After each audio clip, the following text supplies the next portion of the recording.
Bonjour à tous, troisième vidéo de cette série sur l'immunité en terminale, le schéma bilan de la réaction inflammatoire, The Big Schema. Alors je vous préviens, on va y avoir pas mal de coupures, de reprises, parce qu'il est costaud celui-là. Vous êtes prêts? C'est parti!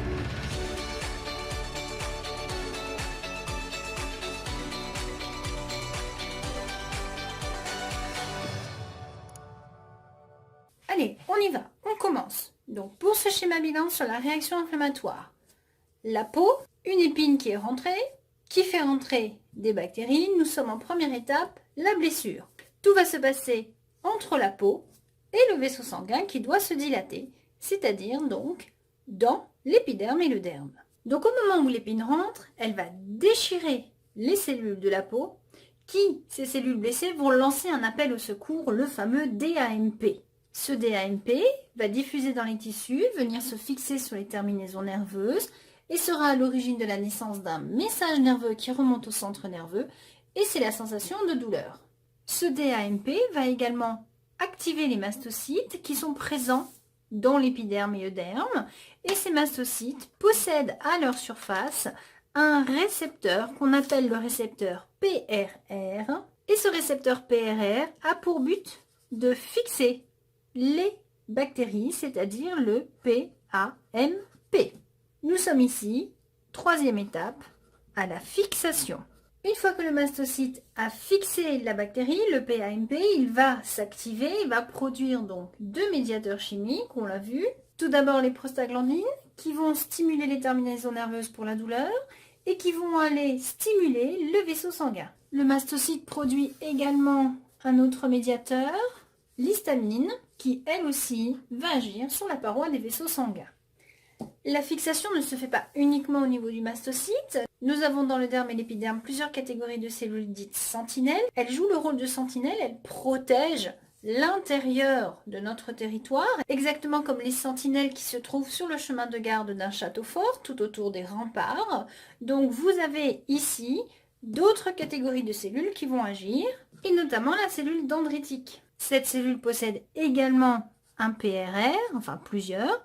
Elle va donc fixer la bactérie, elle va l'ingérer. On va donc retrouver à l'intérieur des débris de cette bactérie. Et le débris de cette bactérie, devenu donc antigène, va être exposé à la surface de la membrane de la cellule dendritique grâce à un CMH, complexe majeur d'histocompatibilité, de manière à aller ensuite, grâce à une migration, en direction des ganglions, présenter cet antigène aux lymphocytes T et B qui se trouvent stockés dans les ganglions. Donc ici, nous avons parmi les sentinelles le soldat qui, une fois qu'il a chopé, je sais pas moi, la bannière de l'ennemi, court à l'intérieur du château fort pour aller prévenir le général des armées. Chef, on est attaqué, regardez, je vous ai ramené son bagnon, voilà à quoi il ressemble, est-ce que vous savez quel soldat il faut envoyer pour défendre le territoire? Voilà, lui, c'est son rôle, c'est d'aller prévenir le général. Nous avons sur notre rempart une autre catégorie de soldats, c'est le macrophage. Lui aussi il est capable de fixer, grâce à son PRR, les bactéries. Et une fois qu'il a fixé la bactérie, lui aussi va s'activer et produire des médiateurs chimiques. Il produit des prostaglandines, mais également des chimiokines. Nous avons également la fabrication et la diffusion du TNF-alpha en direction des vaisseaux sanguins. Enfin, le macrophage produit de l'interleukine 15. Cette interleukine 15, elle va agir sur lui-même, mais elle va également agir sur d'autres cellules de l'immunité, toutes les cellules douées de phagocytose. Donc pas le mastocyte, elle peut aller agir sur la cellule dendritique, mais je ne vais pas m'amuser à faire une flèche, là on va surcharger le schéma. Donc elle va agir sur une autre cellule douée de phagocytose qui va arriver du vaisseau sanguin, ça va être le granulocyte. Donc cette étape 3 de fixation qui se fait finalement sur toutes les cellules sentinelles va provoquer un ensemble de réactions qui aboutissent toutes au vaisseau sanguin. Donc l'étape 4 va se passer ici. Grâce aux prostaglandines et à l'histamine, nous avons un afflux de sang qui se fait au niveau de la blessure en raison d'une vasodilatation et d'une augmentation de la perméabilité des parois du vaisseau. Le gradient de chimiokine est à l'origine de l'attraction des cellules circulantes, à savoir granulocytes, monocytes. Elles vont être attirées, elles auront tendance à vouloir se concentrer au niveau de la zone de réception des chimiokines envoyées par les macrophages. Et à ce moment-là, elles vont vouloir rentrer. Or, pour rentrer, il faut fabriquer des petits harpons, la fameuse sélectine, et ça c'est le TNF-alpha qui provoque cette fabrication de sélectine. La sélectine va pouvoir harponner et faciliter le passage des cellules à l'intérieur. C'est ce qu'on appelle la diapédèse. Donc nous avons aussi bien les monocytes que les granulocytes qui rentrent. Les monocytes vont subir une différenciation en macrophages et les granulocytes vont se contenter de migrer pour venir sur le champ de bataille où ils vont à leur tour être stimulés par l'interleukine 15 pour activer leur phagocytose de manière à ce que quand ils fixent les bactéries, ils puissent les phagocyter et les digérer. Donc pour résumer, la réaction inflammatoire se déroule en 6 étapes. 1. Blessure. 2. Douleur. 3. Fixation sur les cellules sentinelles qui vont s'activer, qui vont balancer des médiateurs chimiques pour activer 4. L'afflux de sang, la vasodilatation, la perméabilité. 4B, l'attraction des cellules circulantes.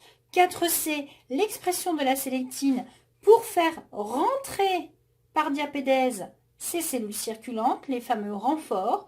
Certains vont se différencier pour devenir des macrophages, d'autres restent tels quels, les granulocytes, pour venir continuer à phagocyter. Donc dernière étape, la phagocytose, manger l'ennemi. Ça, c'est ce qu'on appelle la réponse immunitaire innée. C'est celle qu'on sait faire depuis la naissance. On n'a pas besoin de connaître l'ennemi pour s'en débarrasser. Il suffit de le manger.